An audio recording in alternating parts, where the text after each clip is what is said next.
If you can outline that to the House, we will be grateful. If you start a project on the 9th of December at a project sum of 73 million, and then you do only 15% and you stop work, that doesn't suggest to me you have enough capacity. So we should rather be, and then for your information, this project also did not have a commitment authorization before starting the work. Perhaps the contractor, knowing that he did not get commitment authorization, is afraid that if he works, he will not be paid. But as I said in the past, this president is different. He did not, as a policy, ask any contractor to stop work.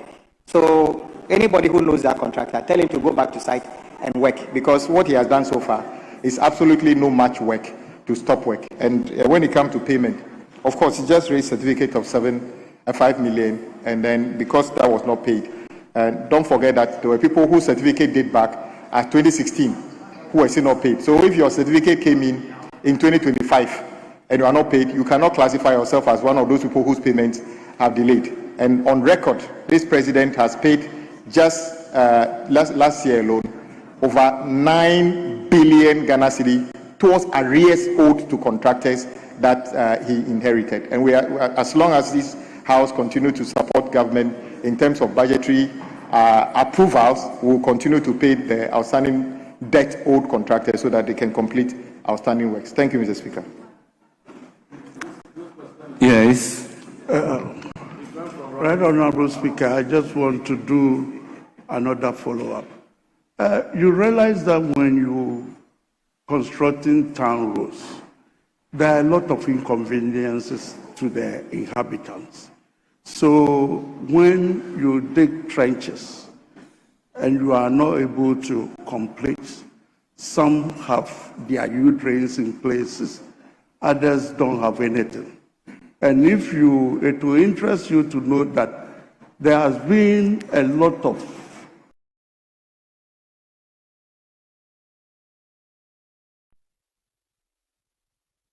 88.7. You can look at order 88.7. Yeah, let me ask. So the people normally dodge traffic and use part of the access road within Odumase to join at the back. Honorable member, so you cannot use a supplementary question to make a statement. What I'm asking is that you are violating order 88.7a. Are you going to do the needful such that the roads will be completed? We are interested in the completion of the roads. That was the question asked. But the urgency of Minister for Roads and Highways, when Odumase town roads would be completed, and the minister has answered that. What I'm the very question is, when would I'm just elaborating on the urgency so that he does something about it. Once the question is asked and answered, it is overruled.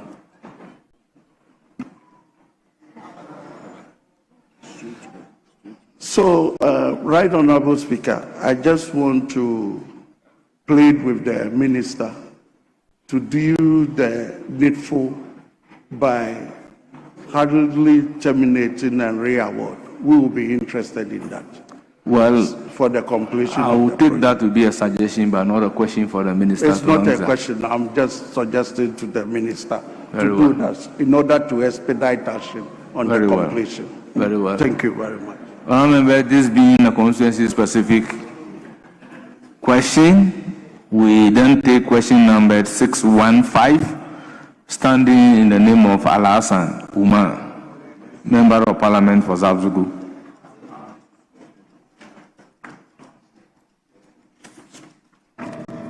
Thank you, Mr. Speaker. With your leave, I want to abandon the question. Thank you. Very well. Question accordingly withdrawn and strike out as such. Question number 585, standing in the name of Bright Asamoah Brefo, Member of Parliament for Bibiani and Yaso Bekwai. Thank you, Right Honorable Speaker, for giving me the opportunity to ask the Minister for Road and Highways the plans the ministry has in upgrading of Praga roads in BBNE. Yes, Honorable Minister.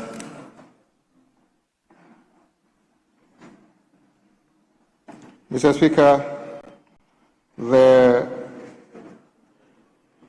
Praga roads have been captured under the contract titled Rehabilitation of Selected Roads in BBNE in the Western North region. The contract commenced on the 6th of February 2025 for completion by 5th of August 2026.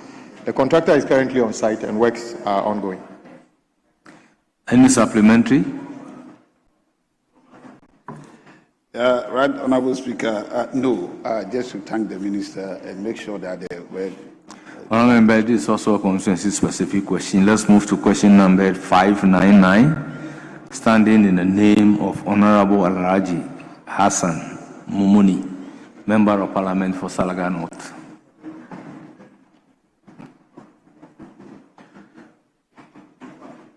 Honorable members, in his absence, would direct that the answers to the question be published and transmitted to the honorable member. We then move to question number 664, standing in the name of Honorable Stanley Yao Nandaya, Member of Parliament for Ulensi. Right Honorable Speaker, thank you so much for this opportunity.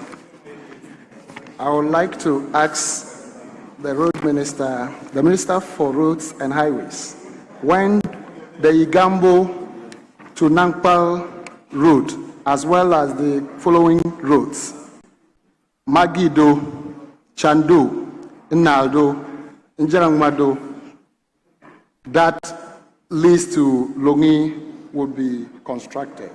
Thank you. Yes, Honorable Minister.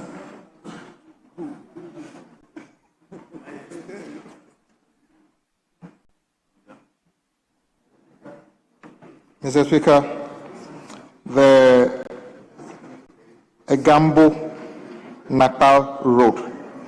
Currently, there are no programs scheduled on this program. Future programs, engineering design studies have been carried out on the road for consideration upon availability of funds. The Lugni Majido roads. Mr. Speaker, similarly, there are no programmed activities on this road. Engineering design studies will be carried out on the road for consideration upon availability of funds. The Lugni Chando road. Mr. Speaker, there are no programmed activities on this road currently. Engineering design studies will be carried out on the road for consideration when funds become available. And then Lungi Na Udo road. No activities currently. Engineering design studies will be carried out on the road for consideration when funds become available. Logni Jera Gando road. Mr. Speaker, there are no programs currently ongoing on this project, this road. Engineering design studies will be carried out on the road for consideration upon availability of funds. Thank you, Mr. Speaker. Member, any supplementary question? Yes, Mr. Speaker. Thank you very much. I would like to find out from the Road and Highways Minister if there could be any interventions on those roads, even though there are no activities, standing for. But I believe that they could do something about those roads. Whenever it rains, those communities, some communities you are are violating Order 88.7. Thank you, I'm guided. Yes, Honorable Minister. Mr. Speaker, I appreciate the point my colleague is making on the nature of the road. We regularly carry out routine maintenance on roads such as this. We are about to roll out our 2026 routine maintenance activities from May. I would assure my colleague that we'll do something about it during the routine maintenance activities. Thank you, Mr. Speaker. Any other supplementary question? No, Right Honorable Speaker. Thank you very much. Honorable members, we have exhausted all the questions scheduled for the minister responsible for roads and highways. Therefore, question time is ended. On your behalf, I thank the Honorable Minister for Roads and Highways very much for attending upon the House to respond to all the questions scheduled for him. Honorable Minister, once again, thank you. You are hereby discharged. Yes, Majority Leader.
So, Mr. Speaker,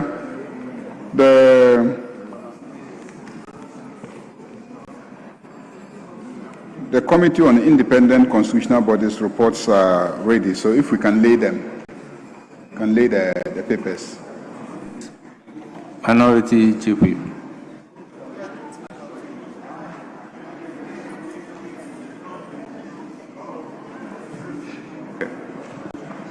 Yes, Speaker, we can take it. We can take it. Very well. Honourable members, at commencement of public business, item numbered 8, presentation of papers. Item numbered 8A, 1 and 2. Let's take them together. Chairman of the committee. Reports of the Committee on Independent Constitutional Bodies on the annual budget performance reports of the Commission on Human Rights and Administrative Justice for the year 2024.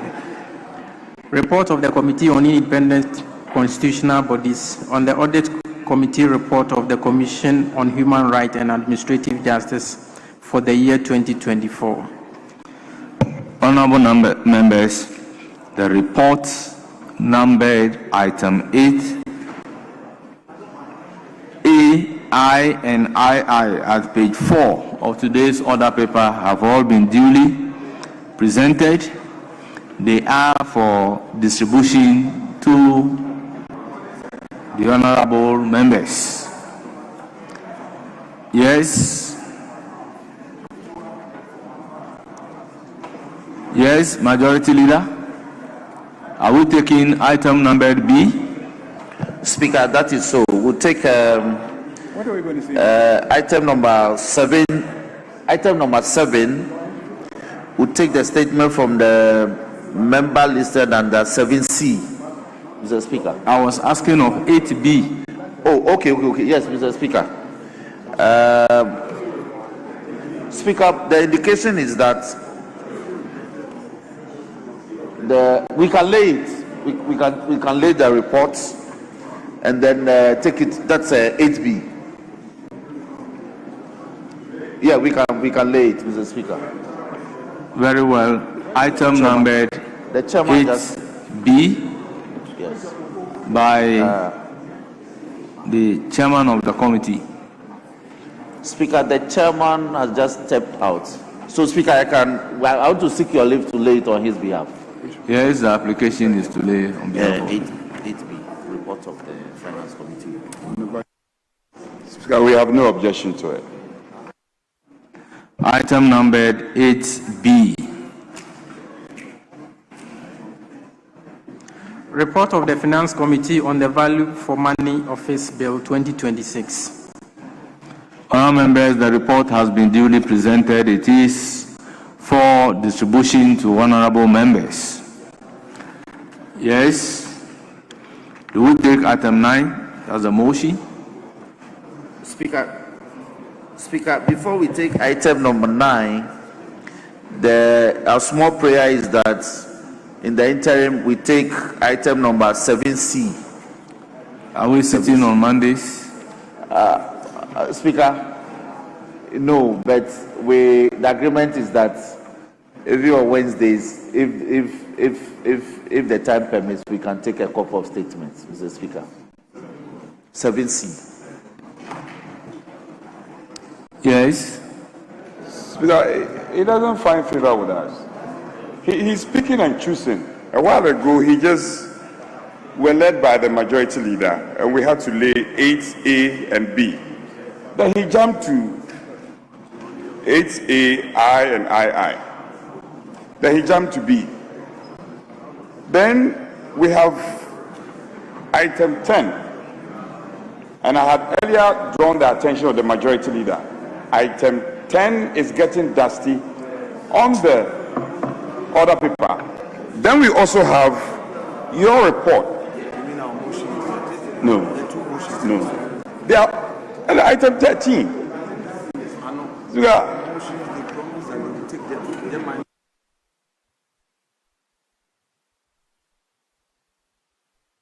Why are you picking and choosing?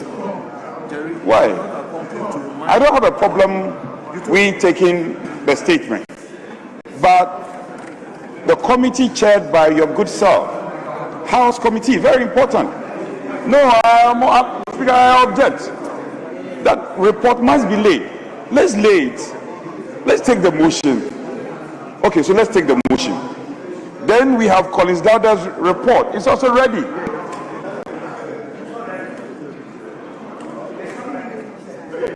So when are you going to take it?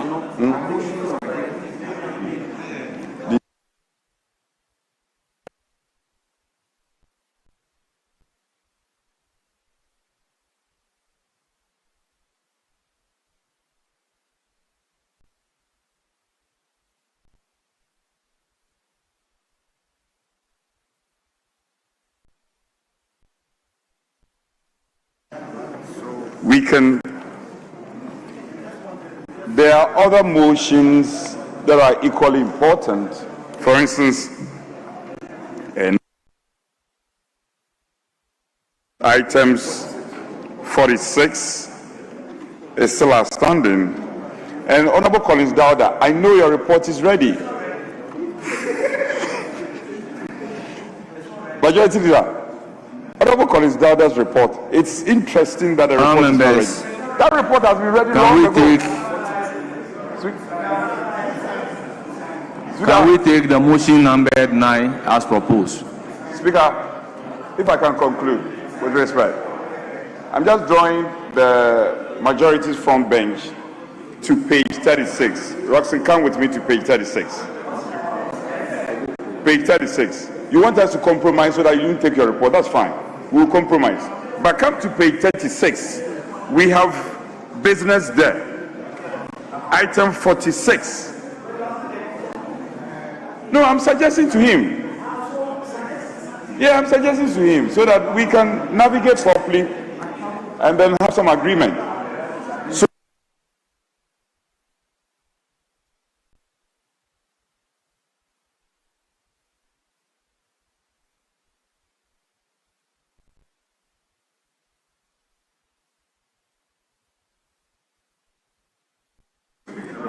Speaker, I have heard my brother and his lamentations, but the agreement is that we take one statement from the honourable member Ayo Ntebe, then the leaders will conclude. Are you ready? Are you ready now? Are you ready? Speaker, the agreement is that we take one statement, then the leaders will conclude. We'll come back to motion number 9 so that the leaders will conclude. Can he repeat that? I didn't get that. What are the businesses that you are scheduling? Propose them properly for the records. Speaker, my proposal is that we take item number 7C, then we take item number 9 for the leaders to wind up on the SONA. Then, depending on the mood of the House, we can look at other business. Mr. Speaker. Speaker, I can assure my colleague that, in fact, today the mood of the House is good. So, he should include item 46. Please include item 46. The mood of the House is good. We have to take it. We have to take it.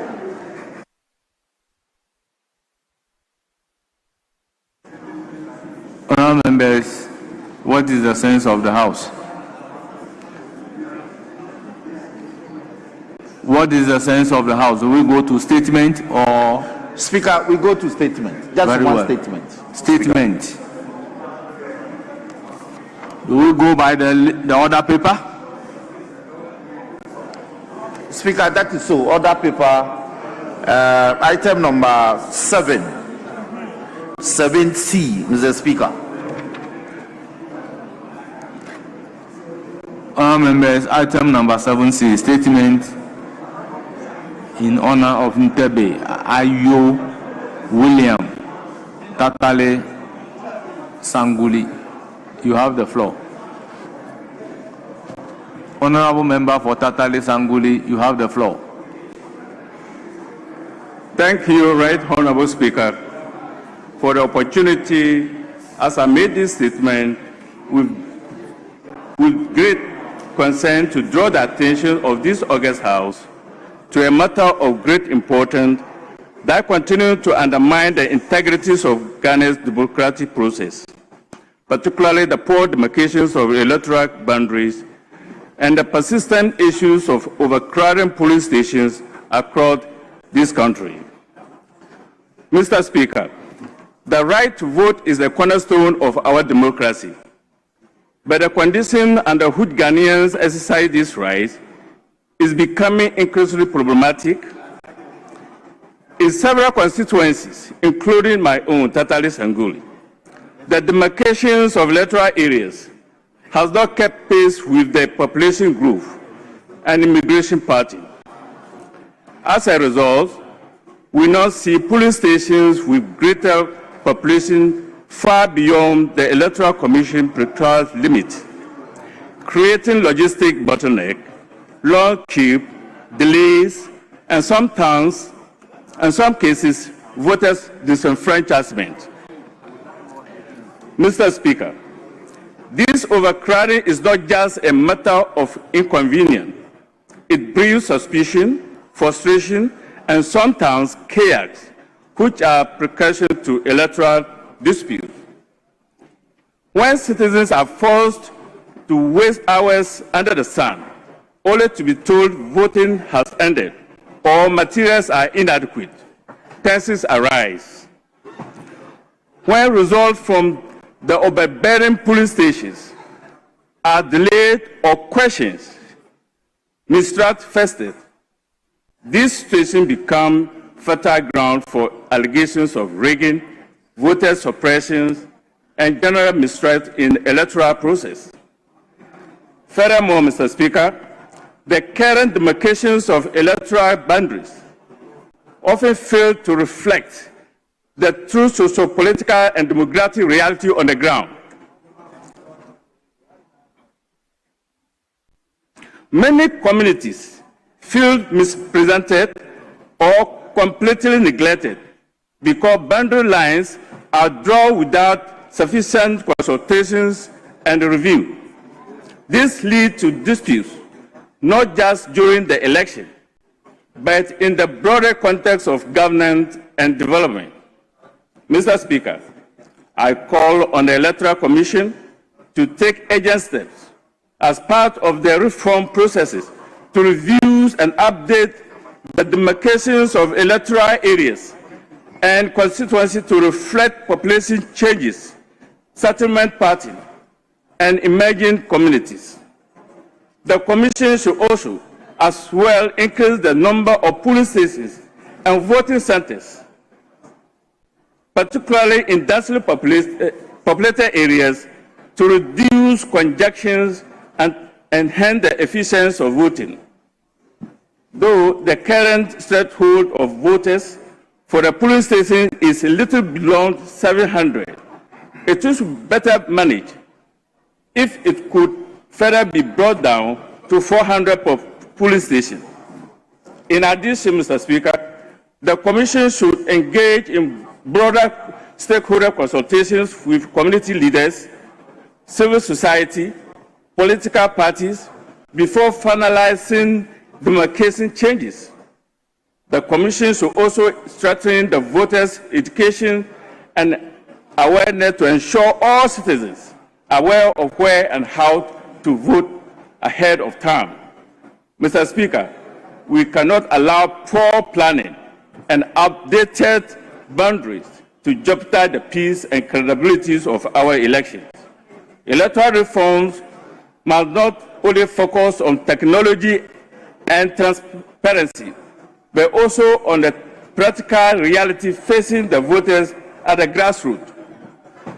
Ensuring further representation and smooth electoral processes is not a privilege. It is a democratic necessity, and we must scale up the modality to accommodate all citizens, no matter where they live in the country. Thank you, Right Honorable Speaker, for the opportunity. Honourable members, that is a statement ably made. It's time for comments. And how many comments from each side are we taking? Speaker, we'll just take one. Minority Leader. Very well. Yes, you have the floor. Mr. Speaker, thank you for this opportunity. I want to comment on the statement heavily laid by the Honourable member from Tatale Sanguli. It's a concern in this country and on the part of our country, especially in northern region, where settlements are widely spread. You see that some communities, heavy communities, would rather be moving to some smaller communities on voting, during voting. And this is actually discouraging them, especially from having the high turnout when there are elections. If you look at Welesi, for instance, we have a community called Mapedo. It's a larger community with thousands of people, but they rather convey their people to other settlements to vote. And this is actually discouraging them. I believe that if we can really structure the electoral areas, especially where we vote, it will encourage people to participate in voting. So, Mr. Speaker, I will not talk much, but I think that I support this very statement that it should be considered and worked on. Thank you very much for this.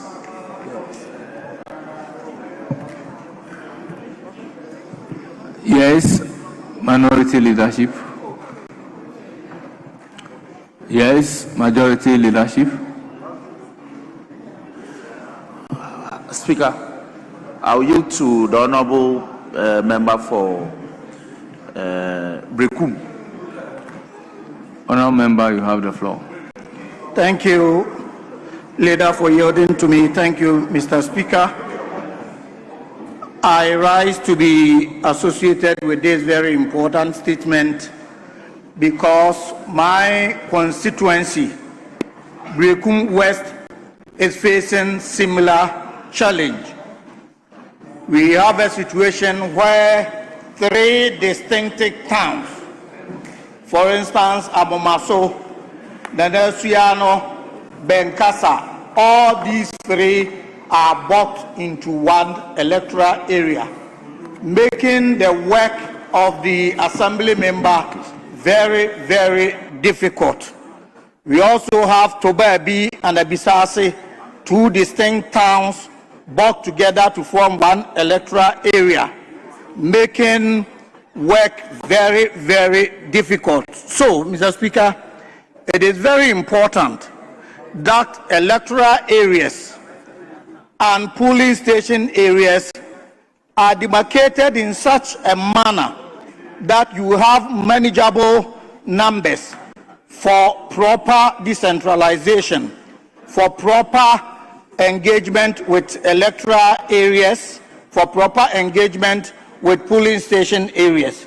So it's important we look at the current demarcation where one electoral area will cover about 20 square meters. And I think these things should be looked at and worked on. Thank you, Mr. Speaker.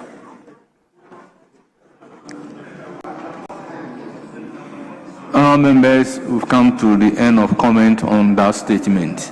Yes, Majority Chief Whip, any indication? Speaker, the indication is that we'll take item number 9 so our leaders can conclude. Mr. Speaker. Yes, Minority Leader, that's the indication.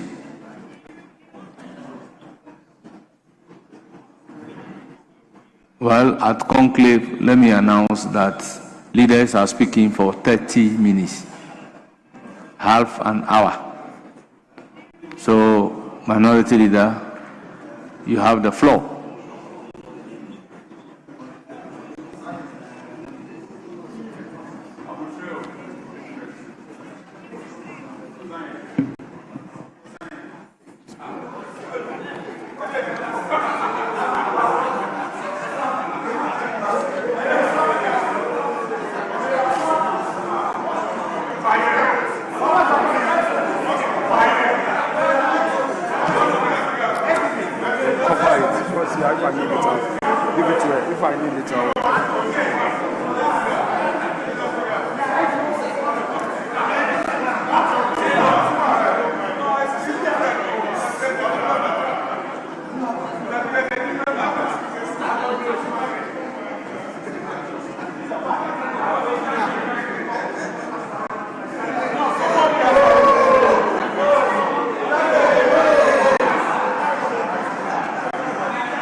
Mr. Speaker,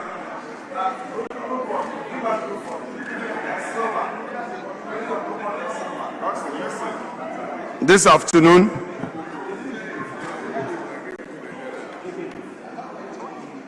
I conclude on behalf of the minority our views on the true state of the nation. Mr. Speaker, His Excellency the President came to the chamber on the 27th of February 2026 and said certain things that demand answers. But Mr. Speaker, as I proceed, let me remind this House of the veritable words of Thomas Jefferson in his first inaugural address as the 3rd President of the United States on 4th March 1801. Mr. Speaker, this is what he had to say. Quote, "All too will bear in mind this sacred principle, that though the will of the majority is in all cases to prevail, that will must be reasonable, that the minority possess their equal rights which equal law must protect, end quote.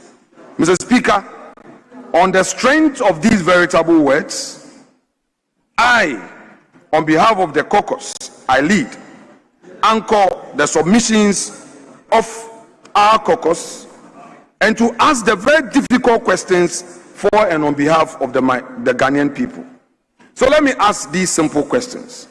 How can government say it has no money to continue building hospitals, yet suddenly find money to purchase a private jet for the president? Mr. Speaker, what are the priorities of this government? No money for hospitals, but money for jets. No money for the sick, but money for comfort in the sky. No money for the cocoa farmer, yet money to buy jets. No money to subsidize electricity, yet money to buy jets. No money to fight galamsey, yet money to sponsor social events. Mr. Speaker, when the government cannot finish hospitals, but can buy aircrafts, it has made its priorities very clear. Again, this nation does not need propaganda. What it needs is a truthful diagnosis and a workable plan.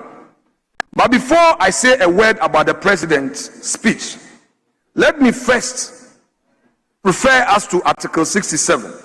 It provides, quote, "The president shall, at the beginning of each session of parliament and before a dissolution of parliament, deliver to parliament a message on the state of the nation." Mr. Speaker, the operating word shall, not may, not should, shall. So, Mr. Speaker, on the 27th of February, what the president did amounted to nothing. He did not fulfill the constitutional command. What he did, Mr. Speaker, was that he delivered a performance on the state of his imagination. He did not come to account. He came to impress. He brought us a screenplay. And I'm not here to applaud his statecraft. I'm here to expose the flaws in his address and to let Ghanaians know the true state of our nation. 2 hours, Mr. Speaker, soaring rhetoric, elegant metaphors, and carefully managed statistics. Mr. Speaker, yet what the president forgot, that there were idle hands on the streets of our cities. Over 1,539 workers cleared by government-owned committee, but they have failed to employ them. This was not mentioned, not even in passing. The sacking of the Chief Justice, Justice Arabe Sabatsokunu, was not mentioned. Electricity tariff hikes was not mentioned.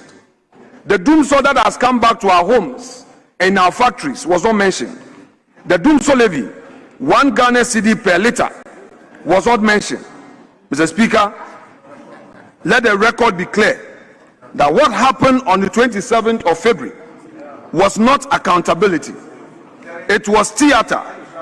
And today, this side of the House rises to do what the president refused to do, to speak the truth about the real state of our nation. Mr. Speaker, 2 hours of oratory. The president found no word useful than any other. He kept saying inherited. He wielded it like a weapon. Every crisis inherited. Every deficit inherited. Every debt inherited. But every recovery he claimed he delivered. Every upgrade he called it achievement. And every improvement, Mr. Speaker, he attributed it perhaps to the courtesy of the miracle workers at Jubilee House. Mr. Speaker, we submit that this is not governance, but propaganda. Inherited is not a license. It has become a broken record, and the Ghanaian people are wary of dancing to that worn-out tune. Judge this government not by what they claim they met, but by what they have done. Not by the excuses they manufacture, but by the lives they have failed to transform. Mr. Speaker, they claim that they came to meet debts. But what they forgot is that, Mr. Speaker, the previous government went extraordinary lengths to ensure that the country was safe, the economy could run and public sector workers were paid. Mr. Speaker, economic recovery that the president referred to and celebrated was as a result of prudent economic management that came before him. Mr. Speaker, those decisions were necessary. Decisions that the very people now taking the bow spend years attacking, mocking, and weaponizing on campaign platforms across this country. When Ghana's economy buckled under the weight of post-COVID-19 pressures and accumulated structural weakness, it was the MPP that made the hardest call in recent Ghanaian history. We went to IMF, we negotiated extended credit facility, we structured the debt, we imposed fiscal discipline at enormous political cost. The MPP told Ghanaians the truth about their country's finances, even when that truth was brutal, even when we knew our opponent would use it against us. And indeed, they used it against us. The very people who now stand in this chamber, taking vows for a recovering economy, are the same people who stood on platforms and told Ghanaians that the IMF program was a betrayal. They mocked our fiscal consolidation. They described our revenue reforms. They derided our revenue reforms. They weaponized our sacrifice to win election. And now they have the audacity, the sheer audacity, to stand here and claim the harvest of seeds they never planted, through rain they never endured, on soil they never tended. Mr. Speaker, that is not governance. That is opportunism dressed in a borrowed robe. And the same applies to gold. The gold for oil reserve program that this administration is marketing to Ghanaians as a signature innovation was never invented by this government. It was conceived, designed, and launched by the NPP administration, spearheaded by the former Vice President, Dr. Mahamudu Bawumia. Mr. Speaker, it was our policy, our framework, our initiative.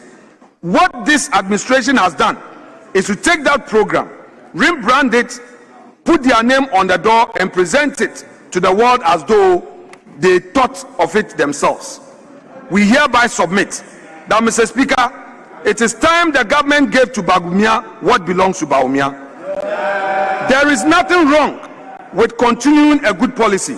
What is wrong, what is dishonest, and what this minority will not allow to pass without challenge is claiming the intellectual and policy credit for a program the NDC spent years opposing and which MPP built from the ground up.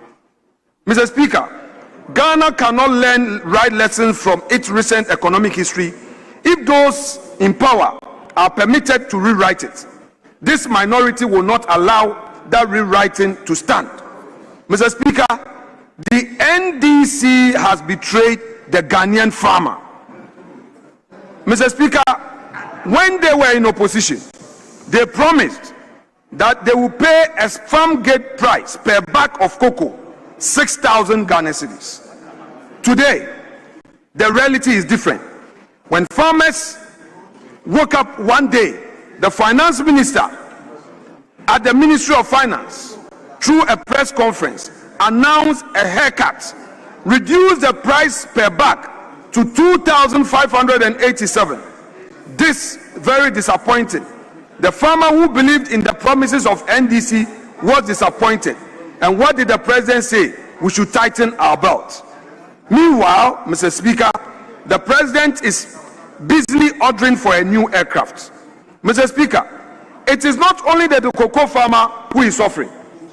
The rice farmer, who has invested heavily in rice production, is also suffering. Mr. Speaker,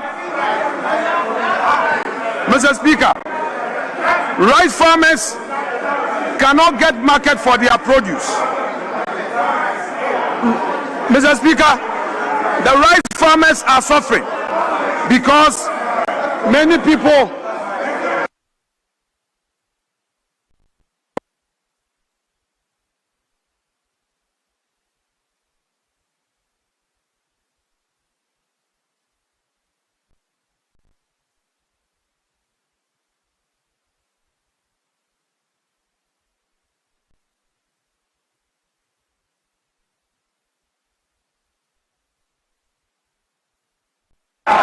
Minority Leader, your microphone is off. Your microphone is off. You have the floor.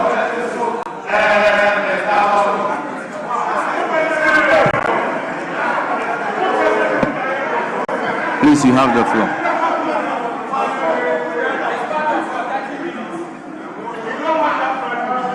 Mr. Speaker, people are now depending on cheap imported rice, and our farmers who invested heavily in rice production are not getting market for their produce. Mr. Speaker, those who have cultivated yam are also suffering. Mr. Speaker, they are not getting access to the market. Nobody is supporting them, and this government is only depending on gold. They are only interested in gold board, promoting galamsey. And Mr. Speaker, we cannot abandon our farmers and think that by promoting illegal mining and getting cheap gold, we will be developing our economy. Mr. Speaker, this government is under that illusion that there are gains in what it is doing. Mr. Speaker, this government is bound to fail. Mr. Speaker, if illegal mining can be stopped, Mr. Speaker, then government must show seriousness. It's a public health emergency, and it is a generational crime against children not yet born. Mr. Speaker, the President gave us some numbers that there are some 1,634 blue water guards deployed, 114 case files open, and 1,033 pieces of equipment tracked. The minority will not waste time dismissing these figures. The water is still brown, they should know. The land is still scarred. The rivers are still dying. We note the reported seizure of approximately 1,000 Shamfang excavators at Tema Port. Mr. Speaker, this we welcome. However, it raises questions that screams for answers. Who imported them? The public deserves to know. And let me be clear, those machines must be publicly destroyed without delay, not stored in a government warehouse where they can be quietly retrieved, not reallocated to some favored contractor. They must be destroyed, crushed into scrap. Mr. Speaker, now let me turn to the gold board. Mr. Speaker, the gold board, according to the IMF, incurred losses not exceeding 7 billion cedis as at end 2025. Mr. Speaker, this report from the IMF is something that, Mr. Speaker, government should be concerned about. How can you be selling gold and incurring losses? Mr. Speaker, the minority raised this alarm upon receipt of the IMF report, and we expect our motion to be taken on the floor for us to interrogate. Mr. Speaker, we are not interested in 15-month reserves of import cover. We are not interested in the so-called macroeconomic numbers, the so-called inflation. Inflation is best felt by the ordinary Ghanaian on the market. We are not interested in their paper figures for the IMF. Mr. Speaker, what the President did not tell the people of Ghana is the challenges going on in the recruitment exercise. Mr. Speaker, Ghana is a nation that must embrace the future. Artificial intelligence, digital system, and technological innovation are not things we should fear. In fact, if we want to compete globally, we must move boldly into that future. But Mr. Speaker, technology must work for the people. It must become a barrier between, it must not become a barrier between the people and opportunity. Today, many young Ghanaians are deeply frustrated with this AI recruitment system that has been introduced. Across the country, young men and women, graduates, unemployed youth, and hopeful applicants have spent their last money purchasing recruitment vouchers, only to face systems that reject their pins, flag them incorrectly, or prevent them from completing their applications. For many of these young people, this was not just a technical inconvenience, it was the difference between hope and disappointment. Mr. Speaker, we must also remember that Ghana is still a country with real infrastructure challenges. Reliable internet is not available everywhere. Electricity is not constant everywhere. Many applicants do not have laptops or smartphones. Some must travel long distances just to find a place with internet access to attempt their applications. So when a system is designed entirely around digital access without considering those realities, it risks excluding the very people it was meant to help. Technology should level the playing field, not tilt it. Mr. Speaker, when legitimate systems fail, illegitimate actors quickly step in. Already, we are hearing worrying reports of middlemen and scammers exploiting desperate young people, promising shortcuts into recruitment processes in exchange for money. This is how systems that are meant to create transparency can unintentionally create new forms of exploitation. But beyond all of this, Mr. Speaker, there is something even more important at stake: the trust of our youth. The young people of this country want to believe that opportunity in Ghana is fair. They want to believe that if they follow the rules, if they apply through the proper channels, the system will work for them. When that faith begins to erode, frustrations grow. Mr. Speaker, this is not about rejecting technology.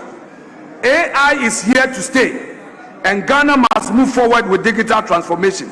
But progress must be thoughtful. It must be inclusive. It must always place the Ghanaian people at the center. Therefore, I respectfully, on behalf of my colleagues in the minority, submit that there must be an immediate review of the current AI recruitment system to ensure that it is transparent, accessible, and fair to every Ghanaian youth, whether they live in Accra or in the remotest communities of this country. Because, Mr. Speaker, a system designed to create opportunity must never become a barrier to opportunity. Indeed, our young people deserve better, and the NDC government must hear this loud and clear. The young people of Ghana deserve better. Mr. Speaker, let me proceed to also draw the government's attention to one more thing. There is no NDC Ghana, there is no MPP Ghana.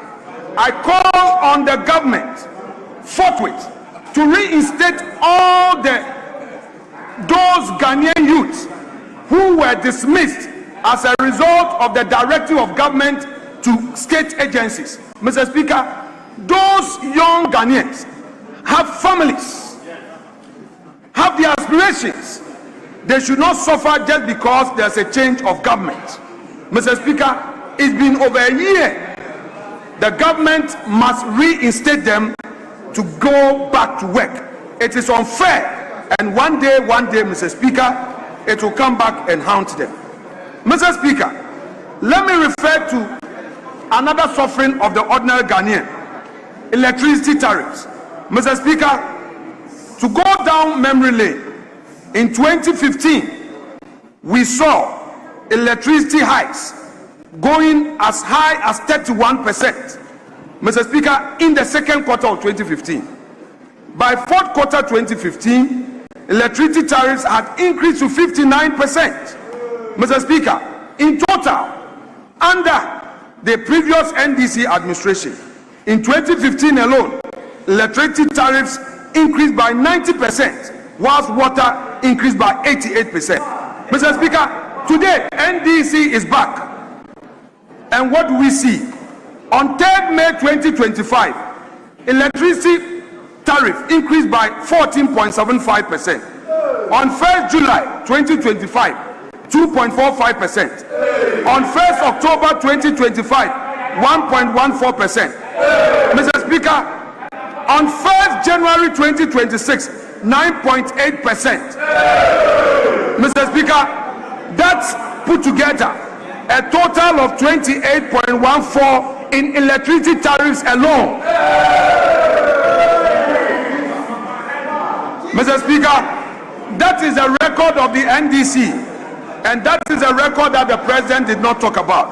Mr. Speaker, this government has also failed in ensuring the implementation of the 24-hour economy. They promised the Ghanaian youth that there will be one job, 3 shifts. The president came here, he didn't talk about the one job, 3 shifts. What we see is frustration of our people. And they also promised the women that there was going to be a women bank. Mr. Speaker, it's been over a year. When are we going to have the women bank? That is also another matter the president refused to talk about. Mr. Speaker, on the foreign front, our compatriots who are on peacekeeping are in danger, are in harm's way. Mr. Speaker,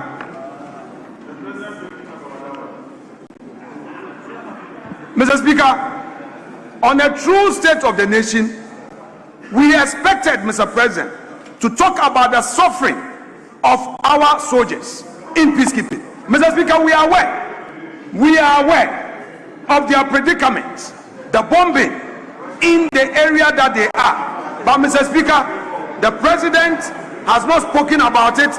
None of his ministers has even had the courage to come to Parliament to address the nation on this. Mr. Speaker, we, the caucus, the minority caucus, hereby say that, Mr. Speaker, we are with our compatriots who are in Lebanon. We share in their pain. Those who are injured, we wish them a speedy recovery, and we urge government to take steps in ensuring that the necessary support systems are in place, the proper diplomatic channels are engaged to protect our compatriots who are on peacekeeping in Lebanon. And then, Mr. Speaker, in Burkina Faso, what happened to our market women? 8 of them killed. No concrete steps were taken to help the families. And Mr. Speaker, again, we say to their families, we mourn with them. Mr. Speaker, we stand with them.